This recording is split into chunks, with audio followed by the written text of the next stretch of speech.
سبحانك لا علم لنا إلا ما علمتنا إنك أنت العليم الحكيم رب زدنی علما۔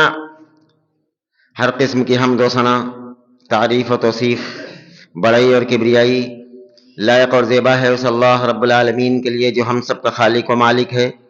درود و سلام کے بیش بہا نذرانے اس ذات مقدسہ مطہرہ پر جو ہم سب کے بیچ رشد و ہدایت بنا کر کے بھیجے گئے، جن کا نام نامی اسم گرامی احمد مجتبی محمد مصطفیٰ صلی اللہ علیہ وسلم۔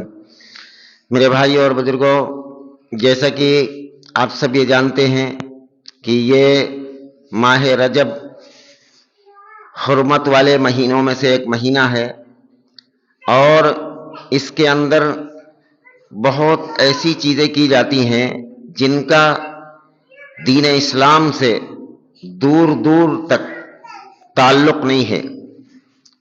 اور اسی تعلق سے میں نے جو آیت کریمہ تلاوت کی ہے وہ سورہ آل عمران کی آیت نمبر 31 اور آیت نمبر 32، یہ دو آیتیں میں نے تلاوت کی ہیں۔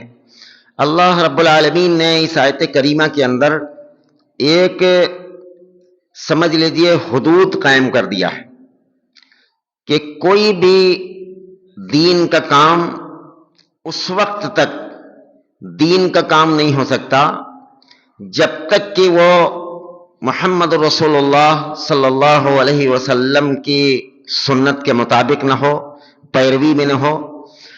اسی لیے اللہ کا ایک انداز ہے کہ جب بہت اہم حقیقت اور بہت بڑی سچائی جب اللہ رب العالمین بیان کرنا چاہتے ہیں تو سب سے زیادہ اپنے چہیتے بندے صاحب شریعت رسول جناب محمد رسول اللہ صلی اللہ علیہ وسلم کو مخاطب کر کے فرماتے ہیں کہ آپ کہہ دیجئے، قل، کہو، ان کنتم تحبون اللہ، اے اللہ سے محبت کرنے والو، اے اللہ سے محبت کا دعویٰ کرنے والو، تمہارا اللہ اللہ کہنا اور تمہارا یہ اللہ کی محبت میں تمام اعمال کرنا اس وقت تک اللہ رب العالمین قبول نہیں کرے گا جب تک یہ تمہارے سارے اعمال اس کے حبیب احمد مجتبی محمد مصطفیٰ صلی اللہ علیہ وسلم کے طریقے کے مطابق نہ آ جائیں۔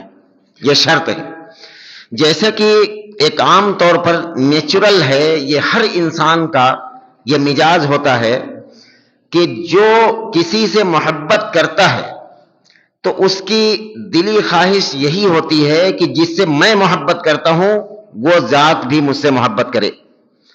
اور اگر کوئی شخص محبت کرتا رہے کسی سے لیکن جس سے وہ محبت کرتا ہے وہ اس سے محبت نہ کرے تو یہ محبت کامیاب نہیں ہوتی، اپنی منزل تک نہیں پہنچتی۔ اس لیے اسے ایک طرفہ محبت کہا جاتا ہے۔ محبت میں جو شرط سامنے آتی ہے، اگر سچی محبت ہے تو اس محبت کی شرط کو آدمی پوری کرتا ہے۔ اگر سچا لگن ہے، سچی محبت ہے تو اس محبت میں کتنی بھی شرطیں آ جائیں لیکن ان شرطوں کو آدمی اپنی محبت کو قربان نہیں کرتا بلکہ ان شرطوں کو پورا کرتا ہے۔ اگر کسی سے، ایک مثال سے یہ سمجھیں کہ اگر کسی سے بہت زیادہ محبت ہے، اگر جس سے محبت کی جاتی ہے اس کی طرف سے یہ ڈیمانڈ ہے کہ تم لکھنؤ میں آ کر مجھ سے ملو، یہ محبت کی شرط ہے۔ اگر اس کے اندر سچی محبت ہے تو اس شرط کی پرواہ نہیں کرتا ہے، وہ وہاں پر جا کر ملنے کی کوشش کرے گا حتی الامکان اپنے کام کاج چھوڑ کر۔ یہ شرط رکھی گئی ہے کہ اگر میں تمہیں آزمانا چاہتا ہوں کہ اگر تم سچی محبت مجھ سے کرتے ہو تو مجھے لکھنؤ میں آ کر ملو، یہ شرط ہے محبت کی۔ اسی طریقے سے اللہ رب العالمین نے اپنی محبت کے بارے میں ایک شرط رکھی ہے، وہ یہ ہے کہ محمد رسول اللہ کی پیروی۔ اگر تم اللہ سے محبت کرتے ہو، محبت میں روزہ بھی رکھ لیتے ہو، محبت میں نماز بھی پڑھ لیتے ہو، اللہ کی محبت میں زکوٰۃ بھی دیتے ہو، اللہ کی محبت میں آدمی اپنا مال خرچ کر کے حج کے لیے جاتا ہے، عمرہ کرنے کے لیے جاتا ہے، یہ سب اللہ کی محبت کے دعوے ہیں، لیکن کیا اللہ تم سے محبت کرتا ہے؟ یہ ضروری نہیں۔ اللہ محبت، اچھا یہ ہے کہ کبھی کبھی محبت میں اگر آدمی کو شرط نہ معلوم ہو کہ میں جس سے محبت کرتا ہوں پتہ نہیں کیا بات ہے کہ وہ مجھ سے محبت نہیں کرتا، پتہ نہیں کیا بات ہے. لیکن اگر پتہ چل جائے کہ اس محبت میں یہ شرط ہے، اللہ نے اپنی محبت کی شرط بیان کر دی. محبت کی شرط کیا ہے؟ ان کنتم تحبون اللہ فاتبعونی یحببکم اللہ. تم یہ سارے کام روزہ و نماز، حج اور زکوٰۃ اللہ کی محبت میں کرتے ہو، لیکن اللہ تم سے کب محبت کرے گا؟ فاتبعونی یحببکم اللہ. جب یہ تمام اعمال تم محمد رسول اللہ کے طریقے کے مطابق کرو گے، تب اللہ تم سے محبت کرے گا. نماز پڑھتا ہے آدمی، ضروری نہیں کہ اللہ اس سے راضی ہے. روزہ رکھتا ہے آدمی، یہ ضروری نہیں کہ اللہ اس سے راضی. حج کرنے کے لیے گیا، بیت اللہ شریف کا غلاف پکڑ کر بلک بلک کر رو رہا ہے، دعائیں مانگ رہے ہیں. ضروری نہیں ہے کہ اللہ کی محبت بھی جوش میں آ جائے. اللہ کی محبت تب انسان کو حاصل ہوگی جب وہ تمام اعمال اس کے نبی جناب محمد رسول اللہ صلی اللہ علیہ وسلم کے طریقے کے مطابق کرے گا. اس کا حج اگر نبی کے طریقے پر ہے تو اللہ کی محبت، جب بندہ خانہ کعبہ کا غلاف پکڑ کر روتا ہے، اللہ حدیث کے اندر آتا ہے کہ جب بیت اللہ شریف کا کوئی غلاف پکڑ لیتا ہے تو سمجھ لیجئے کہ اپنے رب کا دامن پکڑ لیتا ہے. کوئی رب کا دامن پکڑ کر مچل جائے، لیکن پھر بھی اللہ تعالیٰ اس سے محبت اس وقت تو نہیں کرتا ہے جب تک کہ یہ مچلنا، یہ گھر سے چلنا اور حج کے اور عمرے کے جتنے ارکان ہیں وہ محمد رسول اللہ کے طریقے کے مطابق نہ ہو. خانہ کعبہ کا غلاف پکڑ کر مچلتا رہے، بلکتا رہے، روتا رہے، لیکن اللہ کی محبت اس وقت تک بھی حاصل نہیں ہوتی انسان، جب تک کہ اس کے اعمال جناب محمد رسول اللہ صلی اللہ علیہ وسلم کے طریقے کے مطابق نہ. یہ زبان سے کہنا بہت آسان ہے. آدمی کہہ دیتا ہے کہ میں لا الہ الا اللہ محمد رسول اللہ پڑھتا ہوں. محمد رسول اللہ کا تقاضا جو ہے اس کو اس آیت کریمہ کے اندر اللہ رب العالمین نے بیان فرما دیا. کوئی کام، کتنی بھی قربانی کر دے لے آدمی، لیکن اللہ کی محبت جو چھپی ہوئی ہے وہ محمد رسول اللہ کے طریقے میں چھپی ہوئی. اب اس ماہ مبارک کے اندر رجب کے مہینے میں کتنے ایسے اعمال کیے جاتے ہیں جن کا تعلق محمد رسول اللہ صلی اللہ علیہ وسلم کی لائی ہوئی شریعت سے اور نبی صلی اللہ علیہ وسلم کی سنت سے کوئی تعلق نہیں. ایک تو وہ ہے جسے عام طور پر لوگ جانتے ہیں کہ کنڈے کے نام سے جو کیا جاتا ہے، یہ اتنی بڑی بدعت و خرافات ہے دنیا کے اندر، ملک ہندوستان کے اندر رائج ہوئی. اسے تو لوگ جانتے ہیں، بہت سارے لوگوں نے اسے توبہ کر لیا، چھوڑ دیا. اسے جانتے ہیں کہ یہ چیز رسول اللہ صلی اللہ علیہ وسلم نے نہیں حکم فرمایا اور یہ لوگوں نے بنایا ہے اپنی طرف سے.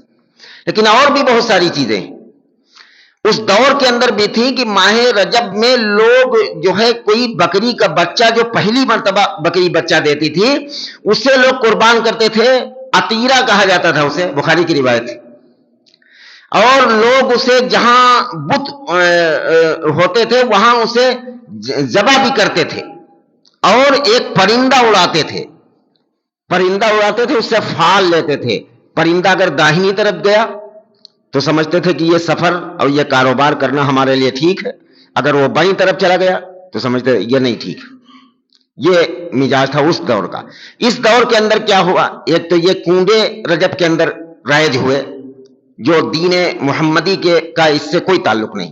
میں نے ابھی کہا نہیں کہ عمل اس میں خرچ کیا جاتا ہے، اس میں پکایا جاتا ہے، کھلایا جاتا ہے، دیکھنے میں بہرحال اچھا لگتا ہے، لیکن اللہ تعالیٰ اس سے اس وقت راضی ہوگا جب اس کا عمل رسول اللہ صلی اللہ علیہ وسلم کے طریقے کے مطابق ہوگا. اور دوسرے جانتے ہو، اس مہینے میں کچھ روزے رکھے جاتے ہیں. کیا روزہ عبادت نہیں ہے؟ عبادت ہے، لیکن عبادت اس وقت تک عبادت بنے گی جب رسول اللہ صلی اللہ علیہ وسلم کے طریقے کے مطابق ہوگی. اس کو نام پتہ نہیں کیا کیا نام دیے جاتے ہیں. ایک آدھ نام مجھے یاد ہے، کوئی ہزارہ روزہ کہتا ہے. رجب میں روزے رکھے جاتے ہیں، ہزارہ روزہ. اس روزے کے رکھ لو 1000 روزے کا ثواب. اگر اس سے پوچھو کہ یہ کس نے کہا ہے 1000 روزے کا ثواب ہے، اب پتہ نہیں ہے، بگلے جھانک رہے لوگ. کس نے کہا بھائی؟ یہ کس کو حق دیا ہے؟ اللہ نے. اللہ نے حق دیا ہے اپنے نبی جناب محمد رسول اللہ صلی اللہ علیہ وسلم کو. کسی چیز میں وہ ثواب کہے، کسی چیز میں گناہ کہے، یہ نبی کا پاور ہے، نبی کی اتھارٹی ہے، دوسرا کسی کا مقام یہ نہیں ہے کہ کوئی کہہ دے اس میں ثواب ہے۔ رسول اللہ صلی اللہ علیہ وسلم نے کوئی حکم اس مہینے میں روزے کا نہیں فرمایا۔ ایک اور نام یاد آ گیا مجھے، بعض لوگ اسے کہتے ہیں کہ یہ 16 سید کے روزے، 16 سید۔ اب یہ کیا ہے 16 سید؟ اللہ جانے، کسی بکواس کا نام ہے، نہ تو قرآن کے اندر کہیں ہے، نہ حدیث کے اندر ہے، نہ خلفائے راشدین کی زندگی سے کہیں ملا۔ یہ کیا ہے؟ واللہ علم بالصواب، پتہ نہیں کیا یہ روزہ شاید یہ اللہ کے سوا کسی اور کے نام پر نہ رکھا جا رہا ہو، تب تو یہ شرک کے درجے میں آتا ہے۔ اچھا، بعض لوگ یہ کہتے ہیں کہ روزہ ہی تو ہے، دن بھر بھوکا پیاسا رہا گیا اور شام کو افطار کیا گیا، اس میں حرج کیا ہے؟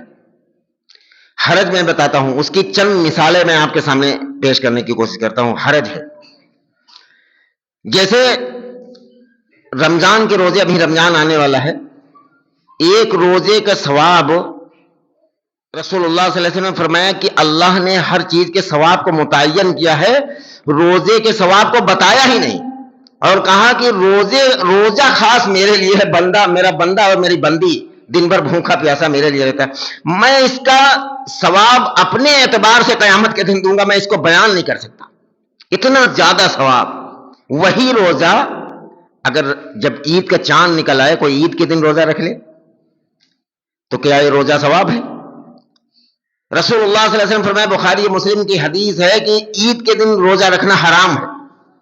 کیوں ہے؟ کل تک تو اتنا ثواب تھا، 29 کا چاند نکلا یا 30 کا نکلا، ابھی آخری افطار روزے کا ہوتا ہے، چاند نکلنے کی خوشی ایک لہر دوڑتی ہے، اس وقت تک تو روزہ رکھنا بہت بڑا ثواب تھا، لیکن چاند نکلا، کل کا روزہ حرام ہے، بجائے وہ روزہ جنت میں لے جانے کے وہ روزہ جہنم میں لے جائے گا، اس لیے کہ یہ روزہ رسول اللہ صلی اللہ علیہ وسلم کے طریقے کے مطابق نہیں، رسول نے اسے حرام قرار دیا۔ یہ نبی کا مقام ہے نا، کسی چیز کو حرام کہہ دے۔ اور اسی طریقے سے مثال کے طور پر اب آئیے 2-3 مثالیں آپ کے سامنے رکھتا ہوں۔ جیسے ایک ہمارے یہاں ہمارے علاقے میں زردوزی کا کام بہت کیا جاتا تھا، اب کم ہے، ابھی بھی کیا جاتا ہے، کڑھائی کا کام، جسے ساڑیوں وغیرہ پر، دوپٹے وغیرہ پر کڑھائی ہوتی ہے۔ آپ دیکھتے ہیں کہ جب کام دینے والا دیتا ہے تو اس کے ساتھ میں ایک سیمپل دیتا ہے، یہ سیمپل ہے، اس کے مطابق اس کی ڈیزائن بہت اچھی طریقے سے، یہاں جو لوگ بیٹھے ہیں سمجھ رہے ہیں اس بات کو، اس کام میں ماہر لوگ یہاں پر موجود ہیں۔ تو ایک سیمپل آتا ہے اور سیمپل رکھا رہتا ہے کارخانے کے اندر، پتہ چلا کہ دیکھیے جو ڈیزائن اس میں دی گئی ہے وہ ڈیزائن کے مطابق ہی اس کی ڈیزائن ہونا چاہیے جو کام بنایا جا رہا ہے۔ ایمانداری سے بتاؤ اس چیز میں کتنی سچائی ہے کہ اگر آدمی اس ساڑی پر کام اپنی مرضی سے کر دے، حالانکہ اس میں میٹیریل زیادہ لگ جائے، لیکن جو سیمپل دیا گیا ہے اس کے خلاف، اب ایمانداری سے بتاؤ کہ وہ کام واپس آئے گا کہ جو ہے اس پر آپ کو مزدوری ملے گی؟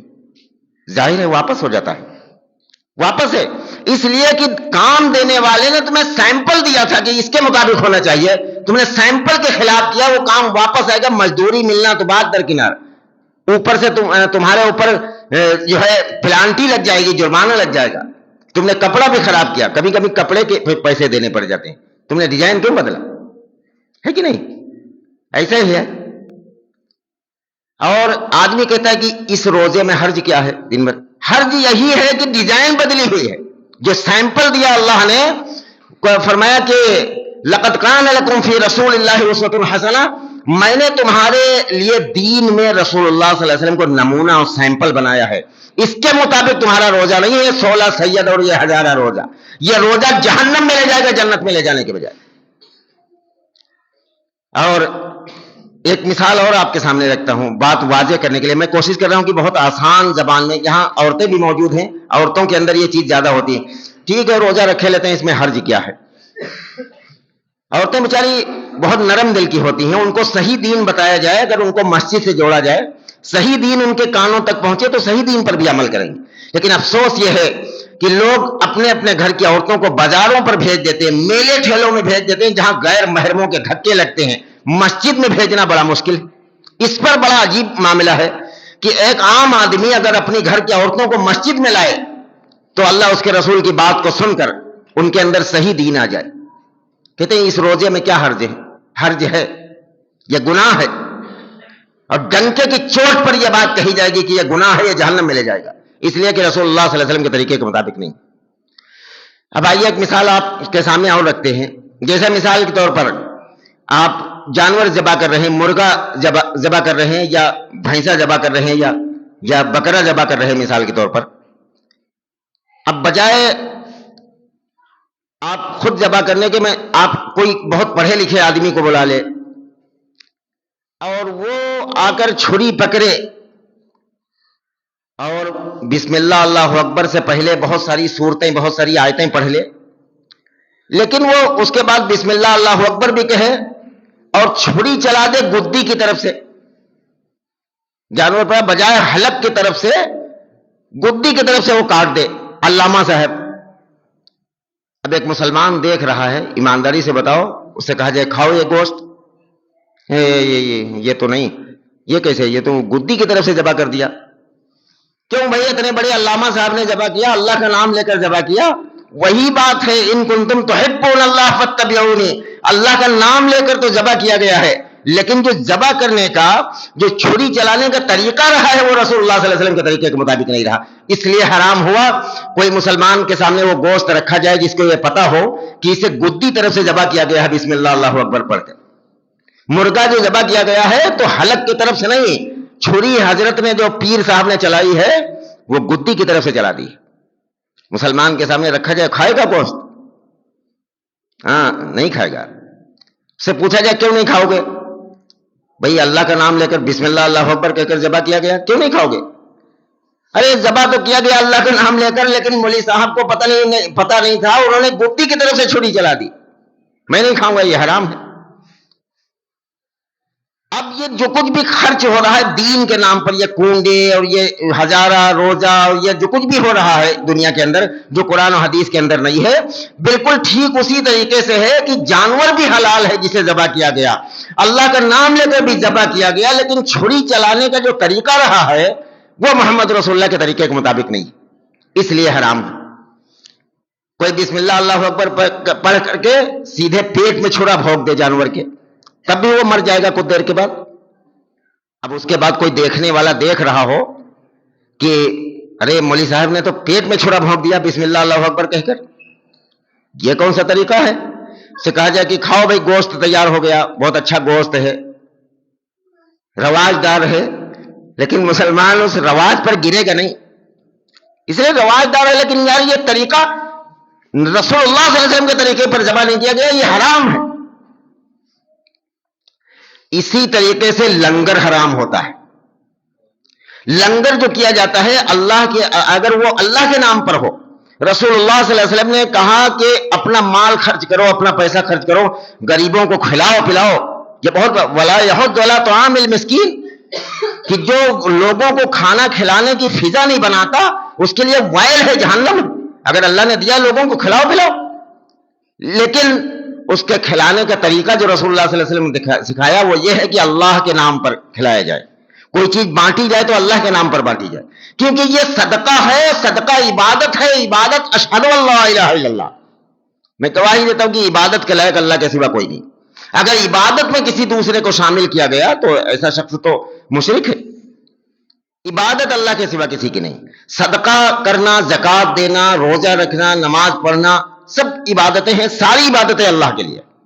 یہ بات تو عام طور پر ایک جاہل مسلمان بھی جانتا ہے کہ عبادت کے لائق معبود صرف اللہ. معبود اسے کہا جاتا ہے جس کی عبادت کی جاتی ہو, جو عبادت کے لائق ہو. اب یہ لنگر کیا جاتا ہے, لیکن اللہ کے نام کے بجائے فلاں پیر صاحب کے نام لنگر ہو رہا, تو یہ حرام ہے. اس لیے کہ تم نے طریقہ بدلا رسول اللہ صلی اللہ علیہ وسلم کا. بجائے اس کے یہ ہوتا کہ ہم اپنے ابا کے ثواب کے لیے 800 آدمیوں کو کھانا کھلائیں گے, یا مسجد میں جتنے لوگ جمعے کے دن آئے ہیں, ہم اپنے مرے ہوئے باپ کے ماں کے لیے ایصال ثواب کے لیے ہم لوگوں کو چائے پلائیں گے. یہ طریقہ سنت کے مطابق ہے, ٹھیک ہے, بہت اچھی بات ہے. اللہ کے نام پر چائے پلائی جا رہی, لوگ چائے پی رہے ہیں, دعا کر رہے ہیں کہ اللہ تعالیٰ آپ کی والدہ کی مغفرت کرے, بہت اچھی بات ہے. لیکن اس کو ذرا سے بدل دیتا ہے شیطان. شیطان یہ چاہتا ہے کہ آدمی عمل بھی کرے اور اس کا عمل بجائے جو ہے اس کے لیے فائدے مند ہونے کے، اس کے لیے جہنم میں لے جانے کا سبب بن جائے.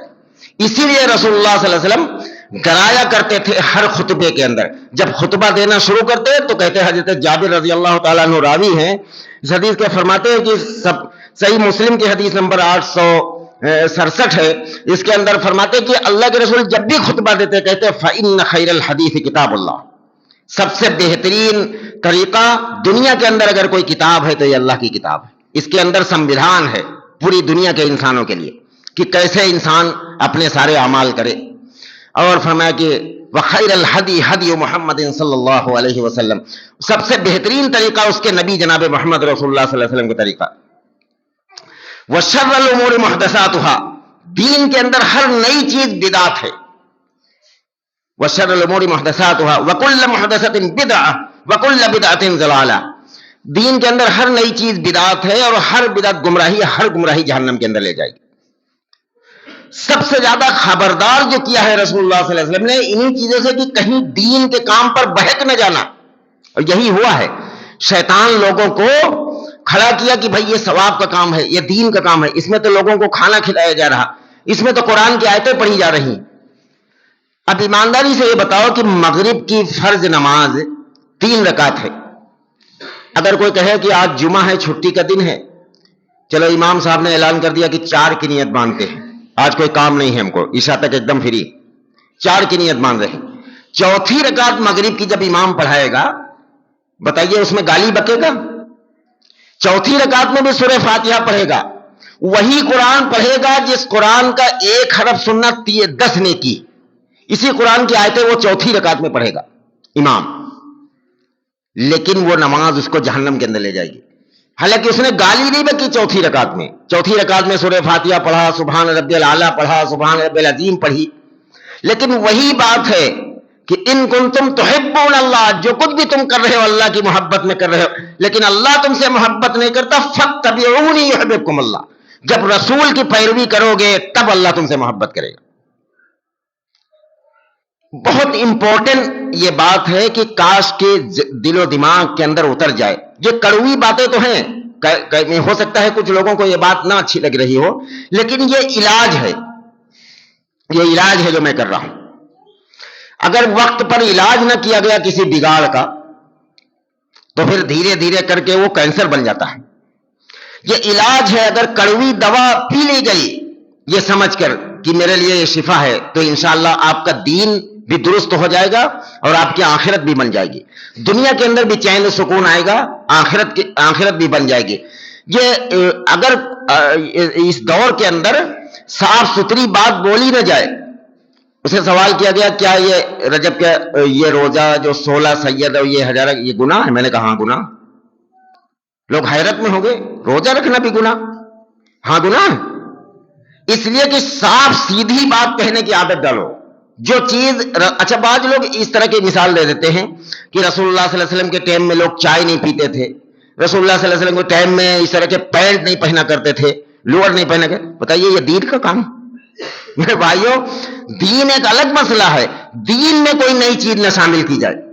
دنیا کے معاملے میں صحیح مسلم کی حدیث ہے کہ رسول اللہ صلی اللہ علیہ وسلم فرمایا کہ تم اپنی کھیتی کے معاملے میں اس کے معاملے میں آزاد ہو. تم بہتر جانتے ہو مجھ سے، جیسے بہتر طریقے سے فصل ہو ویسے کرو. کھجور ایک مرتبہ خراب ہو گئی رسول اللہ صلی اللہ علیہ وسلم کی رائے پر، تو آپ صلی اللہ علیہ وسلم نے کہا کہ دیکھیے دنیا کے معاملے میں تم ماہر ہو، جیسے بہتر کھیتی پیدا ہو سکے اس طریقے سے کرو. یہاں پر نبی صلی اللہ علیہ وسلم کا طریقہ مقصود نہیں ہے، مقصود ہے دین کے اندر. آپ نماز پڑھنے آئے ہیں، اب اس نماز میں نبی کے سوا کسی اور کا طریقہ نہ ہونا چاہیے. اگر کسی اور کا طریقہ اختیار کیا گیا تو یہ نماز جہنم میں لے جائے گی. بات اچھی طرح سمجھ لیں کہ ہر چیز جو دیکھنے میں اچھے لگے، جس میں قرآن کی آیتیں پڑھی جا رہی ہوں، جس میں نیک کام بظاہر دیکھنے میں لگ رہا ہو کہ لوگوں کو کھانا کھلایا جا رہا ہے اور لوگوں کے ساتھ اچھے سلوک کیے جا رہے ہیں، کیا یہ دین کا کام ہوگا؟ یہ نہیں، جب تک کہ وہ عمل تحقیق کی جائے کہ یہ رسول اللہ صلی اللہ علیہ وسلم کے طریقے کے مطابق ہے یہ نہیں. میں یہ کہتا ہوں کہ نہ تو روزہ دین ہے، نہ روزہ عبادت ہے، نہ نماز عبادت ہے، نہ زکوٰۃ عبادت ہے، نہ حج عبادت ہے، نہ عمرہ عبادت ہے. کچھ نہیں عبادت. عبادت اس عمل کا نام ہے جو رسول اللہ صلی اللہ علیہ وسلم کے طریقے کے مطابق ہو. اگر تمہاری نماز نبی کے طریقے پر ہے تب عبادت ہے، اللہ اس سے محبت کرے گا. اگر تمہارا روزہ رسول اللہ صلی اللہ علیہ وسلم کے طریقے کے مطابق ہے تو اللہ تم سے محبت کرے گا. اگر تمہارا حج رسول اللہ صلی اللہ علیہ وسلم کے طریقے کے مطابق ہے تو اللہ اس سے محبت کرے گا. اگر عمرہ تمہارا نبی کے طریقے پر ہے تو خیر ہے. اس بات میں بہت زیادہ احتیاط کرنے کی ضرورت ہے, بہت ہوشیار ہونے کی ضرورت ہے. آخری میں وہ حدیث میں پچھلے خطبے میں جو میں نے پڑھی تھی ایک بار اور دہرا دیتا ہوں. عن حذیفہ رضی اللہ تعالی عنہ قال قال رسول اللہ صلی اللہ علیہ وسلم لا يقبل اللہ صاحب البدع صوما ولا صلاة ولا زکاة ولا حجا ولا عمرة ولا صدقة ولا صرفة ولا عدقا تخرج من الاسلام كما تخرج الشعارة من اليزين رواہ ابن ماجہ فی باب کتاب اتباع سنت رسول اللہ. حضرت حذیفہ رضی اللہ تعالیٰ عنہ راوی اس حدیث کے, حدیث نمبر 51 ہے ابن ماجہ شریف کے پہلے چیپٹر میں باب کتاب اتباع سنت رسول اللہ کے اندر. رسول اللہ صلی اللہ علیہ وسلم فرمایا کہ بدعتی کا جو رسول اللہ صلی اللہ علیہ وسلم کے لائے ہوئے دین میں کوئی چیز شامل کر دے اس کا کوئی عمل اللہ تعالیٰ قبول نہیں کرتا. لا يقبل اللہ لصاحب البدع صوما ولا صلاة, نہ اس کا روزہ قبول ہوتا ہے نہ اس کی نماز قبول ہوتی ہے, ولا زکاة, نہ اس کی زکات قبول ہوتی ہے, ولا حجا, نہ اس کا حج قبول ہوتا ہے, ولا عمرة, نہ اس کا عمرہ قبول ہوتا ہے, ولا صدقة ولا صرفة, نہ اس کا نفل نہ اس کا فرض قبول ہوتا ہے, ولا عدقا, نہ تو اس کا کوئی صدقہ قبول ہوتا ہے. تخرج من الاسلام, وہ اسلام سے خارج ہو جاتا ہے. کما تخرج من الشعرۃ العظیم, کہ جیسے گندھے ہوئے آٹے سے بال نکال لیا جاتا ہے, کھینچ لیا جاتا ہے, اس طریقے سے اس کے اندر سے ایمان نکل جاتا ہے. کوئی معمولی چیز نہیں ہے جسے میں 10-15 منٹ کی گفتگو میں نے بیان کیا ہے. میں اس پر شام تک جو ہے تبصرہ کر سکتا ہوں. الحمدللہ اتنا واضح اتنا وسیع موضوع ہے یہ کہ اس پر کئی گھنٹوں تک بولا جا سکتا ہے. میرے بھائیوں, مختصر یہ کہ اس آیت کریمہ کے اندر اللہ رب العالمین نے سورہ آل عمران کی آیت نمبر 31 آپ گھر میں جا کر دیکھیں, اپنے گھر کے الماریوں سے قرآن مجید اتار کے, اس کے اندر اللہ رب العالمین نے بالکل واضح کر دیا ان کنتم تحبون اللہ فاتبعونی یحببکم اللہ ویغفر لکم ذنوبکم. اے لوگو, اے رسول کہہ دیجئے کہ تم اللہ سے محبت کا دعویٰ کرتے ہو, لیکن اللہ تم سے تب محبت کرے گا جب تم نبی کی پیروی کرو گے, اور جب پیروی کرو گے تو یغفر لکم ذنوبکم, تمہارے سارے گناہوں کو معاف فرما دے گا. اگر ہم چاہتے ہیں کہ ایک نئی زندگی شروع ہو, اللہ رب العالمین سارے گناہوں کو معاف فرما کر پاک و صاف کر کے ایک نئی زندگی ہماری شروع ہو, تو آج ہی سے یہ عہد کر کے اٹھیں کہ اب سے جو کام دین کی لائن سے ہم کریں گے اس سے دیکھیں گے کہ یہ رسول اللہ صلی اللہ علیہ وسلم کے طریقے کے مطابق ہے یا نہیں. اس کے بغیر چارہ نہیں ہے. اور یہ باتیں جب کہی جائیں گی تو لوگ دیکھ کر کرسیاں نہیں چھوڑیں گے, لوگ گالی بھی دیں گے, لوگ برا بھلا کہیں گے, اس کو برداشت کرنا پڑے گا. ہم تو لوگوں کی ہمدردی میں, ہم سچے محبت کرنے والے آپ حضرات سے ہیں. میں سچی محبت کرتا ہوں, میں آپ کا دشمن نہیں ہوں, میں ہمدرد ہوں. میں ہمدردی میں یہ بات کہتا ہوں کہ کسی دوستوں کے چکر میں نہ ہو. اس آیت کریمہ اللہ رب العالمین نے جو فرمایا کہ سورہ اعراف کی آیت نمبر 3 پر اتبعوا ما انزل الیکم من ربکم ولا تتبعوا من دونه اولیاء قلیلا ما تذکرون, اتباع کرو اس چیز کی جو تمہارے رب کی طرف سے اترا ہے, دوستوں کے اتباع مت کرو. دوستی کے چکر میں کہیں گڑبڑ نہ کرو, دوستی کے چکر میں یہ سب لفڑوں میں مت پڑ جاؤ کہ یہ بھی دین کا کام ہے, یہ بھی دین کا کام ہے, اس میں لگ جاؤ, پھر تمہاری آخرت خراب ہو جائے گی, مرنے کے بعد جہنم انسان چلا جائے گا. میں اس مصیبت سے بچانا چاہ رہا ہوں, اس لیے لوگ مجھے گالیاں بھی دیتے ہیں, برا بھلا بھی کہتے ہیں, میں اس تمام چیزوں کو برداشت کرتا ہوں. میں سچی اللہ تعالیٰ نبی والی فکر ہر مسلمان کے اندر پیدا کر دے کہ وہ صاف ستھری بات کہنے کی عادت ڈالے, چاہے اس کے بدلے میں لوگ گالی دیں, چاہے برا بھلا کہے, صاف ستھری بات کہے تاکہ لوگ جہنم سے بچ جائے. نبی صلی اللہ علیہ وسلم کی خواہش یہی تھی کہ قیامت تک آنے والا آخری انسان جہنم سے بچ کر جنت میں جانے والا بن جائے. اسی لیے بار بار کہتے تھے کہ تم قرآن اور میرے سنت کے سوا کوئی دوسرا طریقہ نہ اپنا لینا. اور اس کے باوجود شیطان نے لوگوں کو ایسی مصیبتوں میں مبتلا کر دیا کہ لوگ قرض لے کر ایسے تہواروں میں رسمیں ادا کرتے ہیں کہ جو رمضان میں فطرہ نہیں ادا کر پاتے. فطرہ فرض ہے, فطرہ نہیں ادا کر پاتے, کنڈے بھر لیتے. فطرہ نہیں ادا کر پاتے, محرم میں ڈیک کر لیتے. زکوٰۃ نہیں ادا ہوتی ہے, صدقہ فطر نہیں ادا ہو رہا, محرم میں ڈیک کر لیتے. اس لیے کہ جو رسول اللہ صلی اللہ علیہ وسلم کا طریقہ ہے اس پر اپنا مال خرچ کرو، اپنے پورے اعمال کو رسول اللہ صلی اللہ علیہ وسلم کے طریقے کے مطابق لاؤ۔ یہ کڑوی دوا تھی جو آج کے خطبے میں نے پیش کی، اللہ کرے کہ یہ گھونٹ اتر جائے حلق کے اندر اور ہمیشہ کے لیے اس بیماری سے شفا مل جائے۔ آئیے ہم سب دعا کرتے ہیں کہ اللہ رب العالمین ہم سب کو صحیح عمل کی توفیق عطا فرما دے۔ یا رب العالمین ہم سب کو جب تک زندہ رکھے اسلام پر، جب موت دیجیے تو ایمان پر خاتمہ نصیب فرما۔ یا رب العالمین اپنی اور اپنے رسول کی سچی پکی محبت اور اطاعت نصیب فرما۔ یا رب العالمین اپنے نبی کی سچی پیروی نصیب فرما۔ یا رب العالمین شیطان کے فریب سے، شیطان کی پیروی سے اس پوری امت کی حفاظت فرما۔ یا رب العالمین پوری امت کو قرآن و سنت کی صحیح تعلیم عطا فرما دیجئے، صحیح سمجھ عطا فرما۔ یا رب العالمین ہم نے آپ کے نبی کے منبر پر سے میں نے سچ بات کہہ دی ہے، اللہ دلوں میں اتارنا ہمارا کام نہیں ہے، یا رب العالمین دلوں میں اتارنا آپ کا کام ہے۔ ہم آپ ہی سے درخواست کرتے ہیں کہ اے دلوں کے بنانے والے، اے جسم و جان کو بنانے والے، ہم اس سچی بات کو لوگوں کے دل و دماغ میں اتار دیجئے۔ یا رب العالمین ہمیں جو بیمار ہیں گھروں میں اسپتالوں میں ان سب کو شفائے کلی نصیب فرما۔ جس لین سے لوگ پریشان ہیں اللہ سب کی پریشانی کو دور فرما دیجئے، اپنے صحیح دین پر مکمل طور پر لگے رہنے کی توفیق نصیب فرما، اپنے کرم سے قبول فرما لیجئے۔ صلی اللہ وسلم عباد اللہ رحمکم اللہ ان اللہ یأمر بالعدل والإحسان وإیتاء ذی القربى وینہی عن الفحشاء والمنکر والبغی یعظکم لعلکم تذکرون اذکروا اللہ العلی العظیم یذکرکم وادعوہ یستجب لکم ولذکر اللہ تعالی اعلی واولی واعز واجل واتم واعظم واکبر۔